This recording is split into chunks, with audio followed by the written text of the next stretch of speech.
女人带着狼群浩浩荡荡的前来捉奸，刚到窗户口，就看到丈夫和师长的女儿躺在了一个被窝里，气得她直接一脚踹开大门，上去就是对着男人一顿胖揍。原来女人本是大名鼎鼎的动物学家，只因被棕熊一屁股坐死之后，她竟然魂穿到了80年代。原宿主还是一个爹不疼娘不爱的可怜人，亲妈在她刚出生时就失踪不见，后妈每天对她非打即骂，从小她就活得不如一条狗。好不容易在14岁时定了娃娃亲，本想能够脱离苦海，谁曾想未婚夫当年就入伍了，这一去就是5年未归。前段时间还来信说已经快要升到副连长了，怎料女孩却是在上山时被流氓赵二驴欺负，结果在挣扎中女孩被掐死。就这样穿越过来的陈绵绵接管了她的身体，看到赵二驴的臭嘴就要亲到自己，恶心的她拿起一旁的石头就对着流氓砸下去。赵二驴没想到女孩的力气竟然这么大，别打了，别打了，都是你后娘葛春花让我这么干的。她说只要我把你睡了，就让你嫁给我。陈绵绵不明白自己都快要结婚了，后娘也会沾自己的光，她没道理会做这么愚蠢的事情。她为什么让你这么做？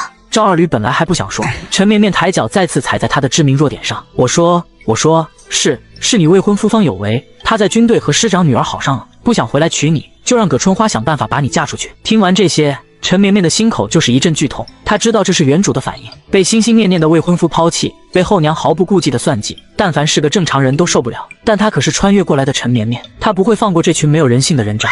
随即一声悠长的口哨声从她的嗓子发出，这时四面八方的野狗野猫都往这里跑来，围在陈绵绵的周围。陈绵绵嘀嘀咕咕地对着他们说了一些话，没过一会，其他猫猫狗狗都渐渐地离去，只留下2只最凶猛的守候在他的嘴里。赵二驴，我现在给你2个选择，第一个，你陪我回家指认葛春花买通你的事情；第二个，我杀了你，让这些野狗野猫把你的尸骨都吃了。看到陈绵绵身边2只凶猛的野狗，赵二驴被吓得直接尿了一裤裆。我选一，我和你回去指认葛春花，你别让狗咬我。紧接着陈绵绵又搜刮了他身上所有的钱财，全部洗劫一空之后，这才控制着他回到村里。而此时后妈葛翠花正在大队部鼻涕一把泪一把的请求村民去附近找人。我的女儿绵绵呀，一大早去山上捡柴火，到现在还没回来，可别是被老虎给吃了。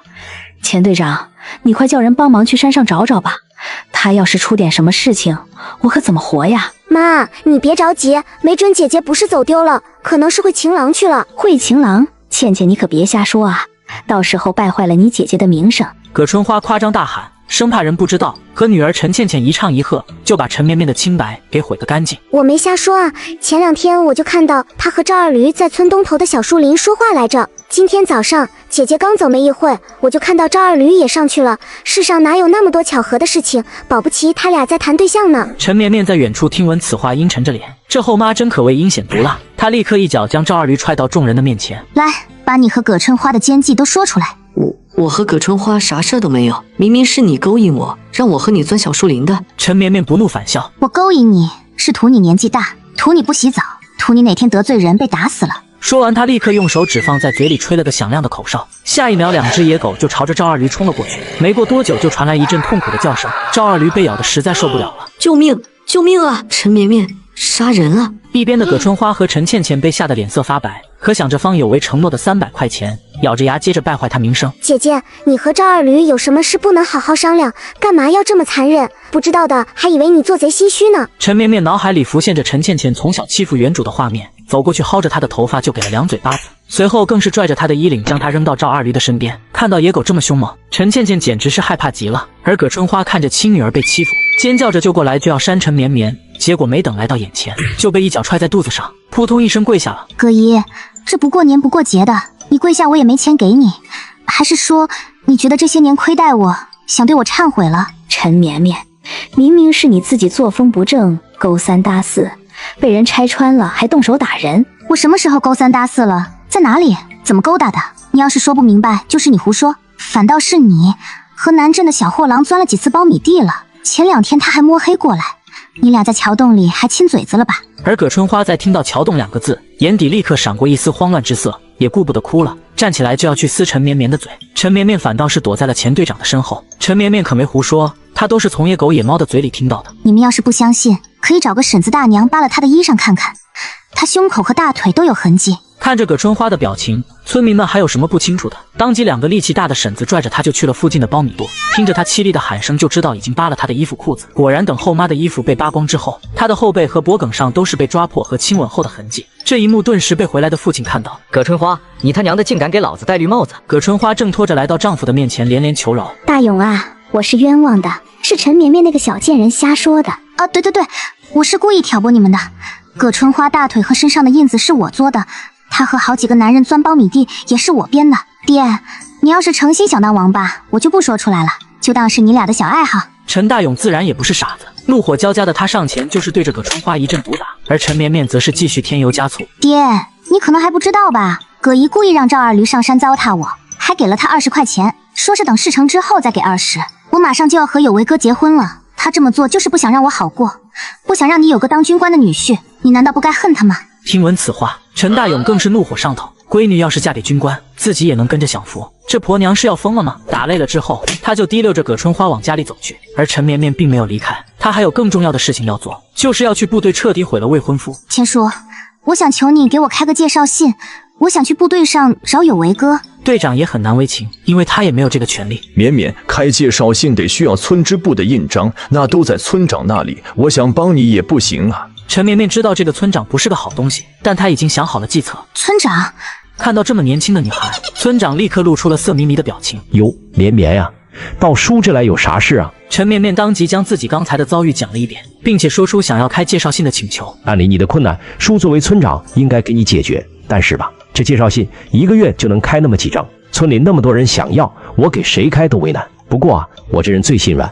绵绵，你要是能多和叔聊聊天，叔也许就给你开了呢。说话间，那只咸猪手就马上要触碰到陈绵绵的腰肢，村长兴奋地舔舔嘴唇，似乎他已经是要进嘴的小绵羊。这时陈绵绵突然冷笑一声：“村长对赵寡妇、孙知青还有赵嫂子也是这么说的吗？”听到陈绵绵精准地说出他的姘头，村长惊恐地看着他，殊不知陈绵绵能听懂兽语，天地万物就没有他不知道的事情。陈绵绵，说话办事得讲证据，别因为你用这些谣言威胁我，我就给你开介绍信。像你这样心肠歹毒的小畜生，难怪你妈不要你，滚出去！那就希望村长你别后悔。陈绵绵深深看了他一眼，就转身离开。到了晚上，陈绵绵在野狗的带领下来到陈寡妇的家里，他已经从野狗的口中得知，村长现在正在和陈寡妇腻腻歪歪。看着赵寡妇家不高的围墙，陈绵绵轻松的就翻了进去。刚刚摸到窗边，就听到里面传来猥琐的话：“还是你知道怎么伺候我？我家那个黄脸婆太丑，只要你让我开心，你就能在村里吃香的喝辣的。”死鬼，别忘了你说的话。陈绵绵等他们时候差不多的时候，赶紧上前用力的敲门。村长，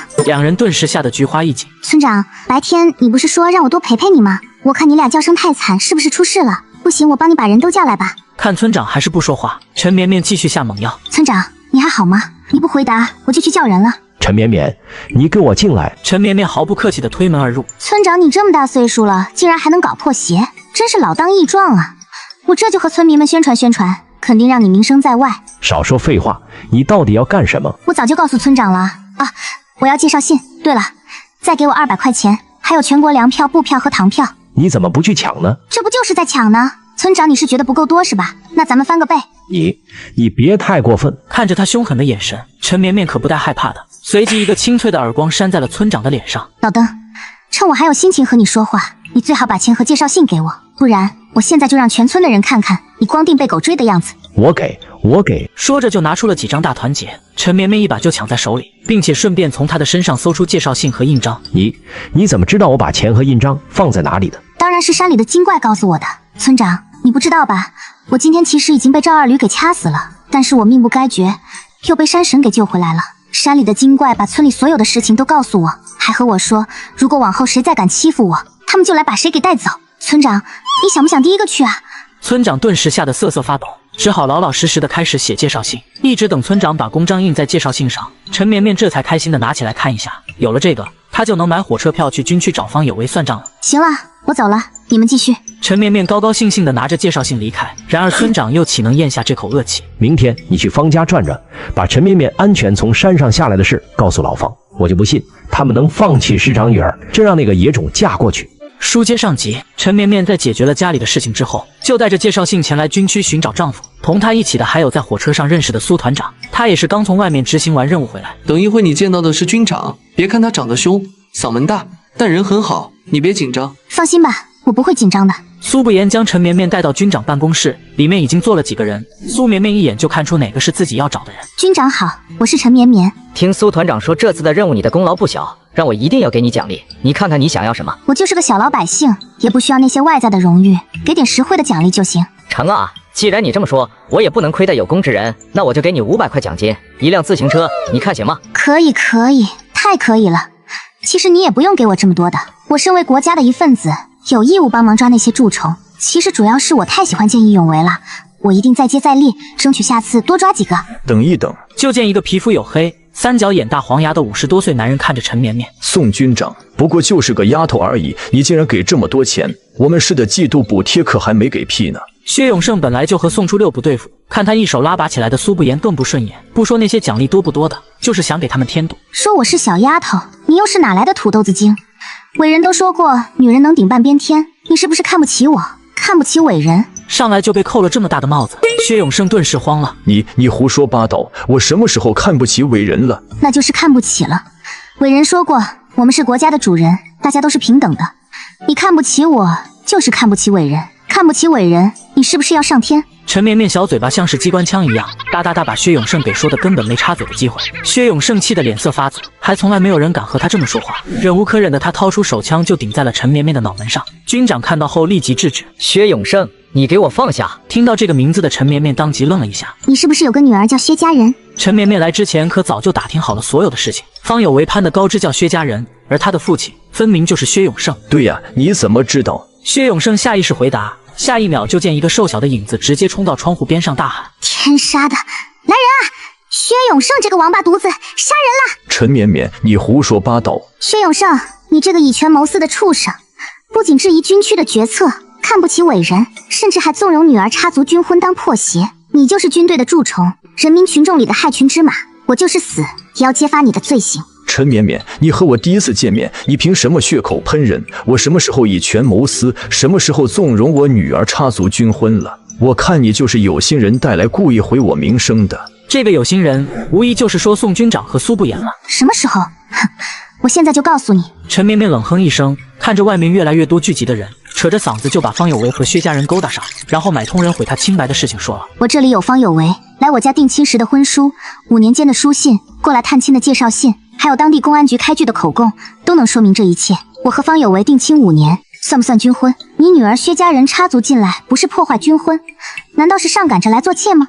今天我来这军区，第一就是和方有为那个王八蛋退亲，第二就是要告薛家人破坏军婚。薛永胜没想到陈绵绵竟然是方有为的未婚妻，他之前明明说家里干干净净的，不然自己也不会默许女儿和他谈恋爱。这个王八蛋真是要把自己害死。谁知道你的这些事不是伪造的，就为了毁我名声。说完，他就要叫人去把方有为给叫来，准备当面对质。慢着，我有理由怀疑你去找方有为作假，我不相信你的人。说完就想要苏不言去找人，结果薛永胜又不干了，两边人都互不相信。就在气氛坚持不下的时候，陈绵绵轻嗤一声：我当多大点事呢？陈绵绵回头冲着宋初六说话：麻烦宋军长帮我打个电话，让325师25团尖兵连5排的人把方有为穿过的衣物或者鞋子拿来。说完他就来到外面就吹了一声口哨，没一会功夫就从四面八方跑来几条野狼。报告，方有为排长的衣服送来了。把衣服放地上，让野狼闻一下。没一会的功夫，野狼已经闻得差不多了。记住这个味道，帮姐姐把人找到，等姐姐办完事请你们吃肉。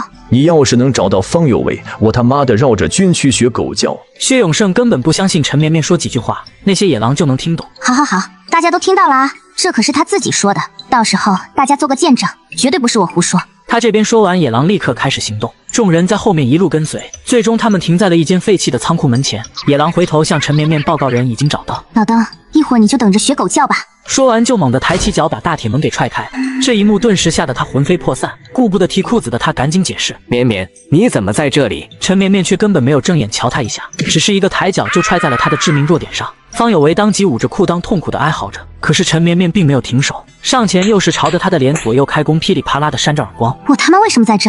当然是找你这个狗崽子算账！你喵的，为了攀上高枝就想祸害我的清白是吧？看我今天不废了你！让你直接变成太监。而这时师长的女儿薛家人才反应过来，你这个贱人，放开有为！陈绵绵扭头看到和薛永胜长得一样的薛家人，更是怒从心来。刚才光打这个狗杂种，忘了打你是吧？说完，陈绵绵转身就抓着薛家人的领口，不仅左右开弓，还抓破了他的脸蛋。这么疯狂的一幕被门外的薛永胜看到，他想进去帮女儿脱身，却被苏不言死死拦住。苏不言，你敢拦我？薛师长，不是我想拦你，而是方有为和你女儿在这里乱搞男女关系，这件事必须要弄明白，不然影响我军的荣誉。而且军区种地、闲杂人等不许入内。你女儿是怎么进来的？薛永胜理亏不好再说话，而这时打累了的陈绵绵就像拎着死狗一样将他们拽出门外，让所有人都能看到他们的丑态。今天大家来的正好，我就豁出我的脸面，揭穿这对狗男女的毒计。大家可能不认识我，我先来个自我介绍，我叫陈绵绵，是和尚村的村民，5年前和这个狗杂碎方有为定亲。陈绵绵将方有为找人想要糟蹋自己的证据拿了出来，嘴巴叭叭叭的说个不停，揭发了方有为的所有罪行。还有这个臭不要脸的贱货，明知道方有为有未婚妻，却还往上扑，不仅拿钱支持方有为的毒计，甚至还想要未婚先孕，要挟自家亲爹同意婚事。这件事情本来是方有为和薛家人的秘密谈话，只是被野狼偷听到了而已，正好陈绵绵可以拿来败坏他们的名声。他喵的，臭丫头，老子毙了你！薛永胜里子面子都没了，他害怕陈绵绵说出更惊天动地的事情，掏出枪就想杀了他。我看谁敢动他！突然一声暴喝从人群后传出，军人们纷纷回头让路，一个70多岁精神矍铄的老人走过来。陈绵绵看到众人对他的敬畏之心，他应该就是这个军区的司令了吧？薛永胜，你真是能耐了，在这军区里就敢掏枪杀人，真当军队是你的一言堂呢！董司令，明明是这臭丫头胡搅蛮缠，一定是有心人想利用她来毁我名声，她是奸细。陈绵绵听着冷哼一声，抬腿就狠狠踹了薛家人一脚，给他疼的又是惨叫一声。薛永胜气得面色紧绷，刚要还手，却被董金武身边的警卫员给控制住。方有为和薛家人为了能结婚，竟然找人去糟蹋我，我上哪说理去？你喵的，自己家日子过得挺红火，回头一泡尿把我家的火呲灭了是吧？我就踹他了，我就打了他，怎么的？气死你个黑土豆子！陈绵绵一边踹薛家人，一边挑衅薛永胜，可以说是把牙尖嘴利、耀武扬威体现得淋漓尽致。哭大点声，没吃饭吗？刚才方有为在你身上的时候，不是叫得挺大声吗？怎么着，没男人就叫不出来了是吧？方有为和薛家人的脸简直是丢尽了，此刻恨不得找个地缝钻进去。陈绵绵这话糙理也糙的骂街，董金武已经好久没听到了，就想看看这个勇闯军区退婚的小姑娘长什么样。结果一看，顿时就愣住了，这张脸怎么这么熟悉啊？初六，你说这孩子叫什么？从哪儿来的？好像是什么和尚村，叫陈绵绵，哪个世代倒没说，回头我看看他的介绍信。听着这些，董金武已经不说话了，在看向陈绵绵的时候，眼底多了一层东西，而陈绵绵现在心中的那口恶气已经暂时消散。随后他就将自己的带来的资料拿了出来。这位首长，这是我和方有为的订婚证明，还有村里人的口供，都能证明我和他的婚事。这里还有我后妈方有为父母的口供，他们雇佣人糟蹋我，想让我成为破鞋，就不能阻碍他的婚事，其心可诛。这样恶毒自私的人，你们可不能留在军队里，不然以后谁知道他会不会因为想要往上爬，就害身边的人。臭丫头，你说那些是公安局开的口供，我们就相信吗？等你们把方有为踹出军队，开除军籍，你看有没有公安局的人来抓他。董金武看陈绵绵条理清晰，目的明确，尤其那说一不二的性子，简直和自己年轻的时候一模一样，这他娘的真痛快。绵绵丫头是吧？你回头是想和方有为结婚？不，我不结，我是来退婚的。就这样的二手烂黄瓜，给我钱我都不要。真结，可是男人最好的嫁妆，被别的女人碰过的，我嫌恶心。好，敢爱敢恨是好样的。董金武亲手拿过陈绵绵递来的资料，心中已经有了打算。先把这3人单独关押起来，务必把这事情查个水落石出。等等，刚才这土豆精和我打赌，如果我通过野狼找到方有为，就绕着军区学狗叫。现在请开始你的表演。薛永胜气得要抽了，他眼瞅着就要60了，在军区高高在上，这死丫头竟然真的让自己学狗叫，往后他还有什么脸面工作？大丈夫一言既出，驷马难追，你该不会不认账吧？哟，还师长呢，敢说不敢做，这就是你们北部军区的行事作风呗。早说你们是这种拉屎还带吃回去的，我就不来了。为人处事都不如老娘们儿。说到就得做到，咱们老爷们说话一口唾沫一个钉儿。初六，你找人盯着点，让薛师长完成赌约，再带去调查。堂堂军区师长却趴在地上学狗叫，只因他得罪了军区司令官的外甥女。然而女孩并不知道这个老头就是他的亲外公。司令，请您帮我解决我的户口问题。我想留在这里，不想回和尚村了。行，我们可以先把你的户口落在军区，等你找工作或者结婚后再迁走，你看行吗？陈绵绵没什么不同意的，她主要就是想留下来而已。如果她的户口不解决，在这里根本待不了太久，会被当成盲流抓起来的。紧接着，苏不言就将陈绵绵安排在了招待所住下。苏不言这边刚离开，陈绵绵就找到了这里的军属院，她要来找原主的亲生母亲。在敲响了一间房门之后，打开门的是一个非常好看的女人，看长相和陈绵绵非常的相似。我叫陈绵绵，是和尚村陈大勇的女儿。如果没认错的话，你是董清秋吧？很明显，这就是原主刚出生就丢弃她的亲生母亲。然而失散18年的母女俩第一次见面，女人却是没有丝毫的喜悦之情，不仅没有让她进门，反而还鬼鬼祟祟地将她扯到角落。你怎么来了？我上个月不是还给你100吗？怎么不够花，竟然还亲自找了过来？我不是说过不要见面的吗？看到亲生母亲嫌弃的眼神，陈绵绵却是没有生气。等会，董清秋同志，你好像弄错了一些事情。我这次来不是要找你干什么，我只是想要告诉你一些事情。第一，这些年你给我寄的钱和东西，我都不知道，全都被陈老根和陈李师妹下了。他们不仅没给我1分，甚至都没告诉过我，所以我没承受你1分钱的好处，请你收回你那高高在上的态度。第二，我脱离了陈家，单独立户口出来，不再是陈家的孩子。第三，我只是来看看陈绵绵的母亲长什么样子，看你过得怎么样，并没有要打扰你生活的意思。最后这几天应该会有那边要钱的信送来，你不用管，直接撕掉就好，往后也不用往那边寄钱了。说完这些，陈绵绵就立刻转身离开。就在这时，邮递员来送信，董清秋快步走去，果然看到就是和尚村的邮戳。尽管陈绵绵说了要撕掉，他还是直接打开了。前面的信纸依旧是要钱的，还是要1000块。如果不是陈绵绵找过来并且说清楚，他估计心里就更加厌恶这个女儿了。可如今，难道那丫头说的是真的？这些年，陈家人隐瞒了自己的消息。出神间，一张纸从指缝落下，董清秋蹲下捡起来，展开一看，只有5个字：妈妈，我想你。一瞬间，董清秋的心就像是被什么东西紧紧抓住，酸涩的想要落下泪来。而此时的陈绵绵的心里已经轻松很多，她也不想和原主亲生母亲装成母女情深的样子。随后，陈绵绵就独自在军区里溜达，走了一会就发现自己迷路了。就在这时，她听到不远处有人在吵架。大姐，这是不言刚拿回来的补贴，我还得给绝夏交学费，你不能都拿走啊。绝夏那个赔钱货读什么书？读完了不也是嫁到别人家？我家成才最近要结婚，女方要3转1响，正好没钱，你就当借我的，以后再还你们。大姑，之前你借我家钱也是这么说的，但都没还。哎呀呀，你个小赔钱货敢和我顶嘴了是吧？我们苏家哪有你说话的份儿？就是有你个丧门星，你爸才不要你妈的，这个家都是你毁掉的，看我今天不打死你，让你知道什么叫长辈。一脸横肉的女人抓着女孩的衣领，扬手就是一个大嘴巴，眼看着脸颊都肿起来。柳若兰，你要是聪明，今天就把钱拿出来，不然绝夏这个小赔钱货可就得被打死了。我给大姐，你别打绝夏了，早给不就早好了，真是贱皮子，赶紧拿出来，耽误我这么长时间。苏大妮打完人，一点没有内疚，反而一脸不耐烦，伸手去扯柳若兰。陈绵绵看着这对被欺负的母女，再看看那3个嚣张蛮横的女人，心中烦闷的她立刻就冲了上去。干什么干什么？入室抢劫是吧？光天化日，军属院里竟然有人抢钱，你们脑袋上扛着枪啊？那么牛逼？你又是哪来的小骚货，竟然敢管我们的事，不要命了是吧？你说我是小骚货？陈绵绵瞪大眼睛，冲过去就给苏大妮眼光，然后迅速撤回来。伟人都说女人能顶半边天，他老人家都那么尊重我，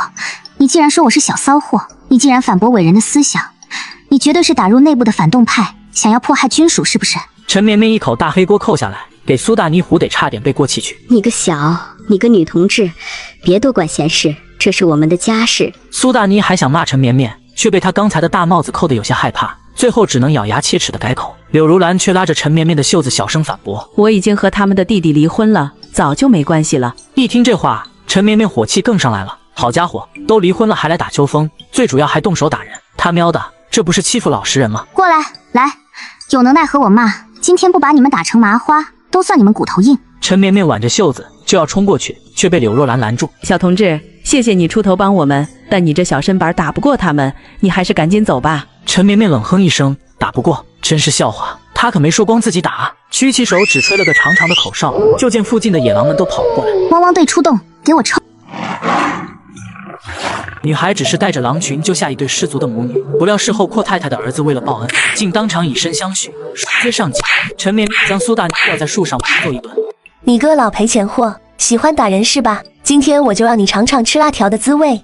苏大妮想要反抗来着，无奈衣服和裤子都被狼群是死死咬住，而她另外2个姐妹也不好过，通通都像猪仔一样被绑了起来。救命啊！救命啊！小同志，你饶了我们吧，我们再也不敢了。什么小同志？叫我半边天。半边天同志，求求你饶了我们吧，我们再也不敢了。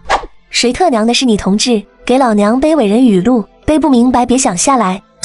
3个大草包哪是读书的料，支吾半天都没憋个屁。也就在这时，围观群众中传来熟悉的声音：妈，绝下，你们没事吧？不言，你回来了，我没事，就是你妹让大姑给打了，多亏这个半边天小同志，不然你带回来的津贴又被抢了。绵绵同志，是你。原来他们是你家人啊，怪不得你这么俊。原来随阿姨。顾言，你来的正好，快把我们放下去，我要坚持不住了。本以为自己的外甥会乖乖照做，怎料苏不言连头都懒得抬一下，就对陈绵绵说道：绵绵同志，今天谢谢你，我现在就和我妈去买菜，中午你务必赏脸来我家吃便饭。苏不言说完就拉着母亲离开，摆明了就是把3个姑姑交给陈绵绵处理。嘿嘿，收拾人一顿还有饭吃，这么好的差事我得珍惜。怎么样，背诵了伟人语录后，有没有认识到自己的错误？认识了，认识了，你快放我下来吧，半边天同志。你们呢？半边天同志，我们深刻地意识到错误了，今后肯定检讨自己的行为。大家都听到了哈，是他们自己说认识到错误的，不是我逼的。既然这样，那你们就掏钱赔偿吧。掏钱？掏什么钱？我们本来是要钱来的，钱没要到还挨打一顿，现在哪有钱？你们把人打坏了，不需要钱看病啊，人受惊吓了，不需要精神损失费啊，最主要的是耽误我时间了，我1分钟几10块出场费的，跟你们磨叽半天，不得给我误工费吗？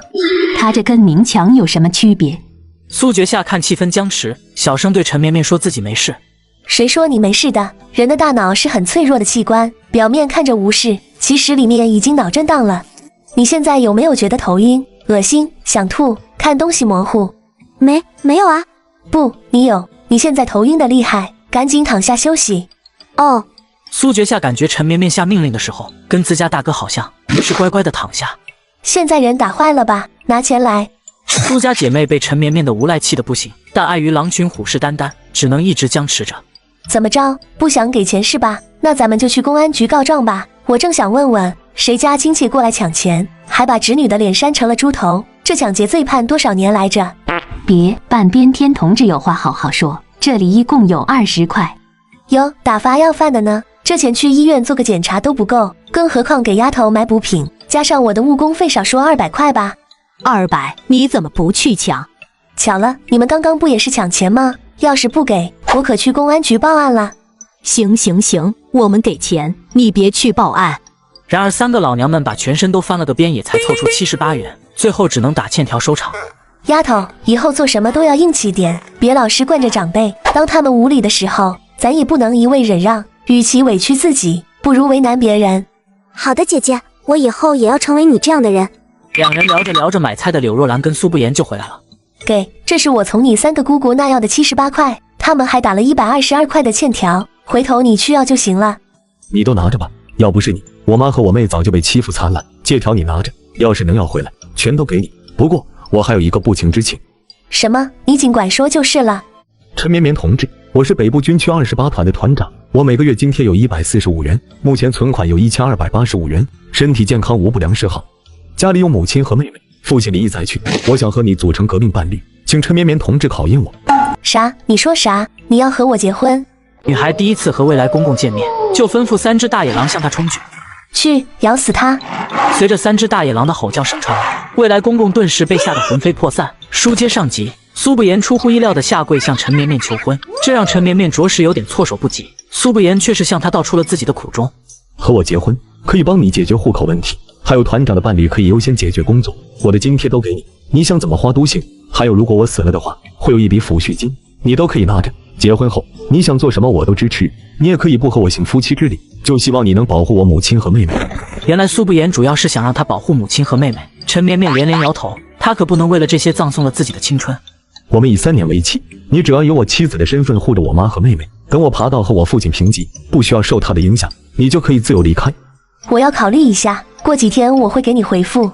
老公不回家，婆婆和小姑子好拿捏，一进门就是女王大人，怎么想怎么心动啊！但我还得考察一下苏不言的品性，也得去查查他父亲是不是真的如他所言，不是个东西。这时一道陌生的声音传来，苏不言刚才还柔和的表情忽然变得紧绷。你昨天回来怎么没去我那汇报？这次出公差的任务是我给你争取来的，你回来不去我那，竟然去找宋军长，怎么我这个师长你看不顺眼了是吧？你到底有没有把我当成你的父亲？苏不言并没有说话，只是拳头微微动了一下，可见他的心底在忍着愤怒。这次你能立功，都是由我力保你，才能有机会去。回头写报告的时候，记得把我的功劳写进去。记住，只有我日子过好了，你妈和妹妹才能过舒坦。这周末空出时间，你楚阿姨的侄女过来，正好你俩见见。别看人家比你大12岁还离婚了，但人家家境殷实，父亲还是军长。只要你娶了，往后你妈和你妹妹也能跟着过好日子。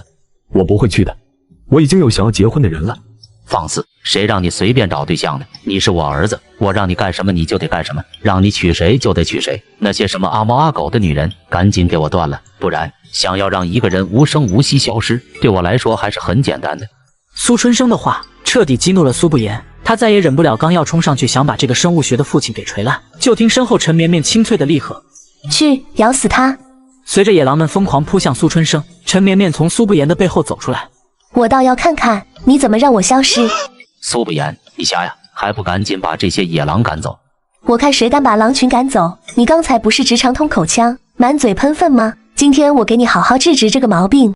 你潘高志抛妻弃子，怎么有脸抢苏不言功劳的？还什么想悄无声息弄死我？我真的好怕怕呀！什么时候军区是你这个吃软饭的发号施令了？不行，我得去找司令或者宋军长问问。